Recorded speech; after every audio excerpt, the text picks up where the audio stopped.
तो यहाँ पे कल की वीडियो में काफी सारे लोगों का सवाल था कि अब एनिमे बूथ का क्या होगा, क्या डीमन स्लेयर का सीजन 1 वहां पे नहीं आएगा। तो देखो आज की वीडियो में मैं आप लोगों का वही डाउट क्लियर करूंगा। साथ में यहाँ पे हमारे पास एक से बढ़कर एक एनिमे अपडेट्स भी है, इसलिए इस वीडियो को शुरू से लेकर आखिर तक जरूर देखना। और अब चलो ज्यादा टाइम वेस्ट ना करते हुए इस वीडियो को स्टार्ट करते हैं। तो सबसे पहले अपडेट के बारे में बात करें जो आता है हमारे मांगा के अपडेट्स को लेकर, जैसे प्लीज टॉय विथ मी नागाटोरू का जो फाइनल चैप्टर है वो यहाँ पे रिलीज होने वाला है 23 जुलाई 2024 में। और यहाँ पे ये काफी ज्यादा सैड न्यूज है इस मांगा फैंस के लिए, इसलिए हाँ आप लोग कल इसके फाइनल चैप्टर को पढ़ सकते हो। साथ ही में ये तो सैड न्यूज हो गई, बट यहाँ पे हम लोग बात करें एक अच्छी मांगा न्यूज के बारे में जो आता है हमारे हंटर हंटर के मांगा को लेकर, क्योंकि फाइनली हंटर हंटर मांगा की जो रिलीज डेट है वो अब रिवील कर दी गई है। और अगर आप लोग भी हंटर हंटर मांगा की न्यू चैप्टर का इंतजार कर रहे थे तो यहाँ पे मैं बता दूं कि जो इसका न्यू चैप्टर है वो 4 सितंबर को रिलीज होने वाला है, जहाँ पे इसके वॉल्यूम के अंदर कुल मिला के 208 पेजेस होंगे, जो सीरियसली काफी ज्यादा अमेजिंग होगा। और मैं होप करता हूँ कि हंटर हंटर की मांगा आगे भी कंटिन्यू हो, जिससे एनिमे भी इसका जल्द से जल्द वापस आए। लेकिन इसके अलावा आप लोग हंटर हंटर के न्यू चैप्टर के लिए एक्साइटेड हो या नहीं, वो आप लोग मुझे कमेंट में जाके जरूर बता देना।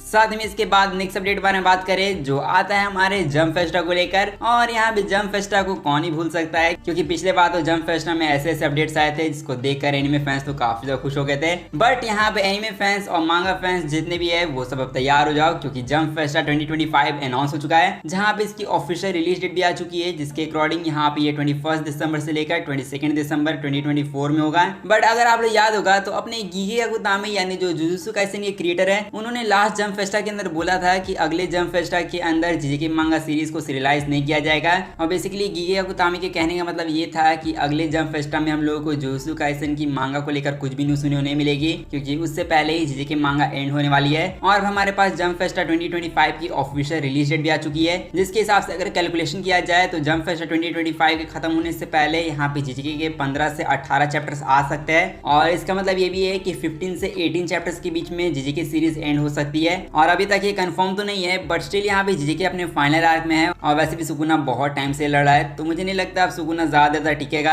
और अगर ज्यादा देर टिका तो मांगा वैसे ही बोरिंग हो जाएगी। बट एनीवेज आप लोग क्या ओपिनियन है, क्या जीजेके मांगा को एंड कर देना चाहिए या नहीं, वो आप लोग मुझे कमेंट में जाके जरूर बता देना है। साथ में इसके बाद यहाँ पे देखा जाए तो हमारे मांगा के अपडेट्स तो बस यही तक थे। लेकिन अब हम लोग बात करें अपने वन पीस के अपडेट्स के बारे में, तो यहाँ पे वन पीस को लेकर सबसे पहला अपडेट तो ये है कि आज हमारे वन पीस का बर्थडे है, और इसी साथ हमारा वन पीस अब 27 ईयर्स ओल्ड हो चुका है। और इसके अलावा अगर हम लोग वन पीस के कुछ अपडेट्स के बारे में बात करें, जैसे यहाँ पे लैक कॉस्टेज जो यहाँ पे अपना एक क्लोथिंग ब्रांड है, तो यहाँ पे इनका और वन पीस का कोलैबोरेशन अनाउंस हो चुका है, जहाँ पे इसकी रिलीज डेट जापान में 2 अगस्त की रखी गई है। लेकिन इसके अलावा वन पीस के बर्थडे के दिन यहाँ पे थोड़ी सी बुरी न्यूज के बारे में बात करें जो आता है हमारे वन पीस के लाइव एक्शन को लेकर, क्योंकि यहाँ पे One Piece live action season 2 के अंदर जो डॉक्टर कुरेया का रोल था, जिसमें फैंस चाहते थे कि जेमी ली कर्टिस इस रोल को प्ले करे लाइव एक्शन के अंदर, बट देख के लगता है कि चीज वन पीस फैंस की किस्मत में नहीं थी, क्योंकि वन पीस लाइव एक्शन के प्रोड्यूसर ने यहाँ पे कंफर्म कर दिया है कि डॉक्टर कुरेया के लिए किसी और को कास्ट करेंगे, जहाँ पे जेमी ली इस रोल को प्ले क्यों नहीं कर पा रही है, उसका रीजन उनका बिजी शेड्यूल, जो बहुत ज्यादा बुरी न्यूज तो है। बट एनीवेज इसके बाद हम लोग बात करें वन पीस रीमेक के बारे में, क्योंकि यहाँ पे एक वन पीस फैन ने अपनी कुछ स्पेकुलेशन के हिसाब से वन पीस रीमेक के अंदर टोटल कितने एपिसोड होने चाहिए उसको कैलकुलेट किया है। और यहाँ पे वन पीस सीरीज का अब तक का जो ओवरऑल रीमेक होने वाला है मांगा तक, उसको कहा जा रहा है कि 263 एपिसोड्स में निपटाया जा सकता है। जो हाँ अगर ऐसा हुआ तो देखा जाए तो यहाँ पे वन पीस कुछ ज्यादा ही छोटा हो जाएगा, बट स्टिल देखा जाए तो अगर ऐसा हुआ तो फिर बहुत सारे लोग वन पीस देख भी पाएंगे। तो अब चलो देखते हैं नेटफ्लिक्स वाले किस तरीके से इसको हैंडल करते हैं। लेकिन अब हम लोग बात करें अपने वन पीस एनिमे के बारे में, जिसको लेकर सबसे बड़ा अपडेट तो ये है कि वन पीस एनिमे के अंदर फाइनली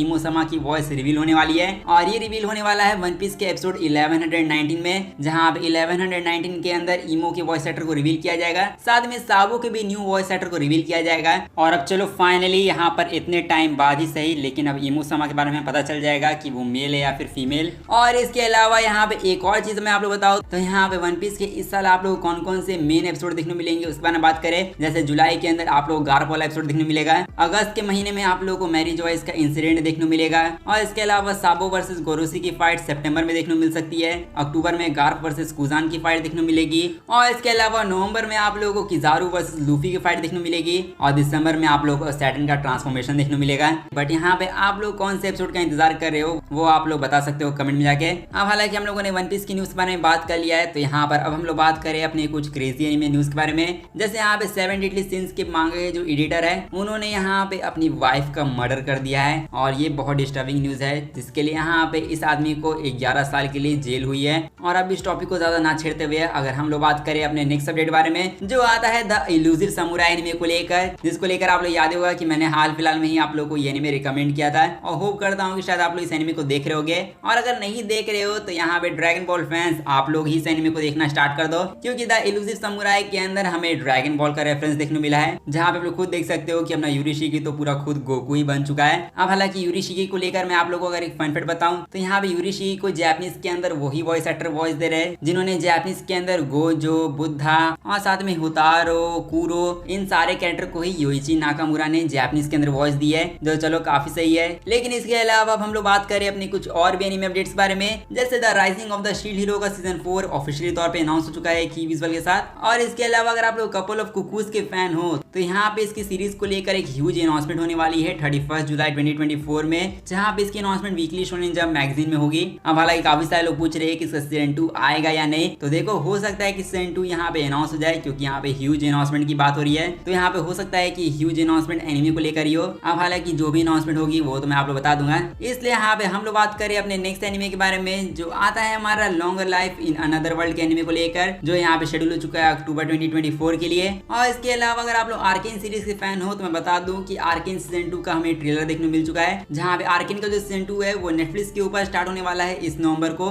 साथ में हम लोग एक और एनिमे के बारे में बात करें जिसका नाम है लॉर्ड ऑफ द मिस्ट्रीज, जिसका एनिमे यहाँ पे कंफर्म हो चुका है। अब बेसिकली ये एनिमे एक चाइनीज वेब नॉवल का एडेप्टेशन है, जहाँ पे ये एनिमे अगर आप लोग देखना है तो बता दो कि ये एनिमे एयर होगा समर 2025 में। और इसके अलावा नेक्स्ट न्यू एनिमे के बारे में बात करें जिसका नाम है हेल टीचर, और यहाँ पे हेल टीचर का एनिमे जो है वो ऑफिशियली तौर पे अनाउंस हो चुका है 2025 के लिए। अब हालांकि इन सारे एनिमेस को साइड में रखे और अगर आप लोग को एकदम यूनिक एनिमे देखना है तो यहाँ पे मैं आप लोग सजेस्ट करूंगा कि आप लोग सेक्स आइलैंड का एनिमे देख लो। अब हालांकि आप लोग मुझसे पूछोगे कि ये कैसा एनिमे है, तो मैं बता दूं कि इस एनिमे का कॉन्सेप्ट कुछ ऐसा ही होने वाला है, जहाँ पे आप लोग पूछोगे कि इसको एनिमे क्यों बोलते हैं, इसको हेंटाई बोलना चाहिए, जिसपे टू बी ऑनेस्ट मुझे भी नहीं पता कि इसको एनिमे क्यों कहा जा रहा है। मेरे हिसाब से तो शायद इसको उसी कैटेगरी में डालना चाहिए था। बट एनीवेज इस एनिमे को लेकर सबसे स्पेशल चीज बताओ तो इस एनिमे को वही स्टूडियो एनिमेट कर रहा है जिसने अपने हाई स्कूल डीएसटी एनिमे को एनिमेट किया था। और यहाँ पे मैं बात कर रहा हूँ स्टूडियो पैसोन के बारे में, जो यहाँ पे इस एनिमे को एनिमेट करने वाले हैं। तो यहाँ पे आप लोग इस एनिमे को देखोगे या नहीं वो आप लोग मुझे कमेंट में जाके जरूर बता देना। अब वैसे यहाँ पे मैन ऑफ कल्चर के लोग तो इस एनिमे को जरूर देखेंगे, इसलिए जैसे इसकी रिलीज डेट आएगी वैसे मैं आप लोग बता दूंगा।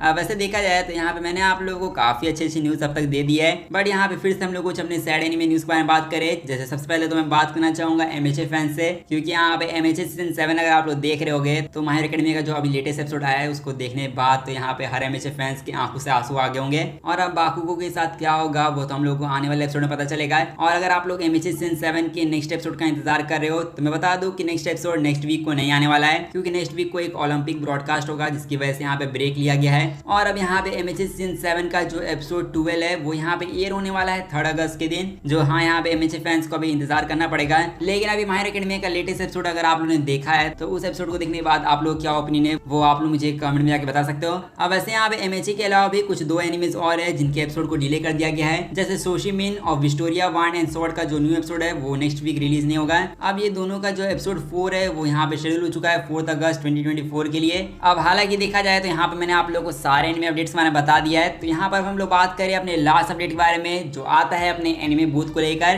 क्योंकि कल की वीडियो में काफी सारे लोग सवाल पूछ रहे थे कि अब एनिमे बूथ का क्या हुआ, क्योंकि एनिमे बूथ वालों ने भी अनाउंस किया था कि डीमन स्लेयर का एनिमे उनके प्लेटफॉर्म पर भी आएगा। तो क्या एनिमे बूथ के ऊपर डीमन स्लेयर का सीजन 1 नहीं आएगा, या फिर आएगा भी तो क्या उसका न्यू डब देखने मिलेगा, या फिर म्यूज वाला डब ही हम लोग को वहां पर भी देखने मिलेगा। तो देखो इसको लेकर बहुत सारे डाउट्स है, जिस पर मैं आप लोग बताना चाहूंगा कि जो चीज भी आप लोग एनिमे बूथ के ऊपर सोच रहे हो बिल्कुल भी नहीं होने वाला है। और मेरे कहने का मतलब ये है कि डीमन स्लेयर का सीजन 1 एनिमे बूथ या फिर एनिमे लोकल या फिर सोनी की तरफ से आने ही वाला नहीं है। और अब बात रही प्रूफ के बारे में कि प्रूफ क्या है, तो देखो यहाँ पे प्रूफ तो ये है कि डीमन स्लेयर सीजन 1 की जो डबिंग चल रही थी जिसके बारे में हम लोग बात कर रहे थे कि इसका हाई बजट होने वाला है, इसके अंदर हमारे बहुत सारे पॉपुलर वॉइस एक्टर डब करेंगे। तो ये काम एक्चुअली में सोनी वाले नहीं करवा रहे थे, म्यूज कम्युनिकेशन वाले ही डब करवा रहे थे इसको, और उन्होंने ही डब करवा के जियो सिनेमा को इसके राइट्स बेचे हैं और वो लोग अभी फिलहाल के लिए इसको टेलीकास्ट कर रहे हैं। और जहां तक एनिमे बूथ के बारे में बात करें तो एनिमे बूथ के ऊपर एक्चुअली में डीमन स्लेयर का मुगेन ट्रेन आर्क आने वाला है डब में, और हाँ सीजन 1 नहीं आएगा, ये बात आप लोग याद रखो। क्योंकि अभी हाल फिलहाल में ही एयरटेल इंडिया वालों ने एनिमे बूथ के लिए यहाँ पे एक प्रमोशनल वीडियो निकाला है, जहाँ पे इस प्रमोशनल वीडियो के साथ उन्होंने अनाउंस किया है कि जो तमिल डब है वो भी अब एनिमे एनिमे बूथ के ऊपर दिखाया जाएगा,